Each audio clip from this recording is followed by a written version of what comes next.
it takes time to understand what the flow of alignment feels like. And I think something that really drives me insane, and I probably am going to be talking about this a lot going forward, is how alignment doesn't feel like love and light sometimes. Sometimes it feels like being pissed off. Sometimes it feels like um, pulling a Mack truck and then letting it go and being afraid of letting that Mack truck go because you don't know what it's going to hit. Um, yeah, sometimes it can feel like fear when you're finally choosing to do the thing that you know you need to be doing to get yourself where you want to go. Hmm. But then once you make those moves, the love and light comes after that. It does feel like that. Once you do the hard thing, once you do the thing that feels like anger or feels like abandonment or feels like um, shame or guilt, sometimes it can feel bad at first, especially if you've been out of alignment for a really long time. A lot of people that are out of alignment because they're attached to something that is keeping them out of alignment. Now, a lot of times in early spirituality, what people will do is they will remove themselves from the physical situation. They'll say, "Oh, it's you. It's oh, it's this job, and if I just leave that job, then I'll be in alignment." There's a point where you realize it isn't the things outside of you, it's your own choice to be attached to something that's holding you underwater. And letting go of it sometimes, especially in the beginning, feels like you have to push it away. And I don't think you have to. I think letting go of it is um, recognizing specifically what in you is attached to whatever it is that's in your world right now, whether it's a person or a job or a situation. There's a reason that you're attached to that person, place, or thing. And if you can pinpoint that, which at first you're not going to be able to, it's better just to let go of the whole thing.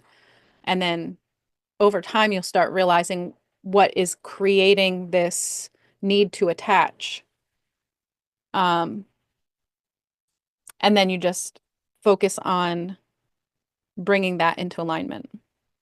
What message would you have for people that, let's say, are attached to uh, something that's bigger in their life, like a car, a home, or let's say they feel like they're stuck in a job that they don't like, but you need the money in order to pay off the mortgage? Hmm. Or even maybe sometimes people are attached to where they're staying, the place that they're staying at, because of memories as And well. that's So, like, kind of like big things. right. So that's perfect, actually. You like I said in the beginning, it feels like there's this need to push it away from you because you can't find the attachment. It looks like it's confusing because a lot of times the specific thing that's keeping you attached is being covered by defense mechanisms because the attachment itself is usually tied to some unpleasant thing in your childhood. And I consider that 25 or younger. So anything before 25 contributes to childhood trauma in my book. So there's a learning experience that you had that has taught you that you have to attach yourself to people, places, and things in this specific way.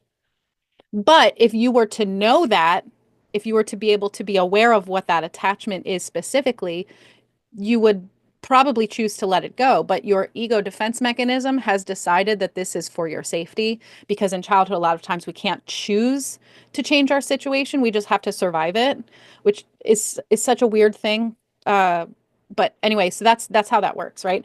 So then as you're an adult, you're now free to analyze that attachment, but you've created this insulation for yourself in childhood to protect yourself in the situation that you couldn't change. Um, and now as an adult, you don't know how to rid yourself of that defense mechanism, nor do you necessarily know that it's there. A lot of people don't even know that that's there. Um, they don't even recognize that they're attached. Some people are so deep in it that they don't even realize that they're attached. So it isn't the person, place, or thing. So even if you're attached to something really big that feels like you can't get away from it, even better. That's even better. And I know like that sounds horrible. Like, yes, be stuck in your situation. um, Basically, what happens then is that you have no choice but to try to figure out what inside of you is attached to all of this stuff. And so then you have the opportunity to release yourself. But in order to do that, you have to be willing to self-reflect. Now, a lot of times people in these situations will continue to push against the thing that looks like it's in their way. The house is in my way. The car is in my way. My spouse is in my way. It isn't. It's your attachment to what that provides for you. Safety, security, and a lot of times it's this belief that you're not a powerful non-physical entity being that has the universe on its side to create joy. You can have joy with a partner that you feel attached to if you work on the attachment, release the attachment. And if you release the attachment, they're either going to decide to stay or go because your authentic, real self will come out.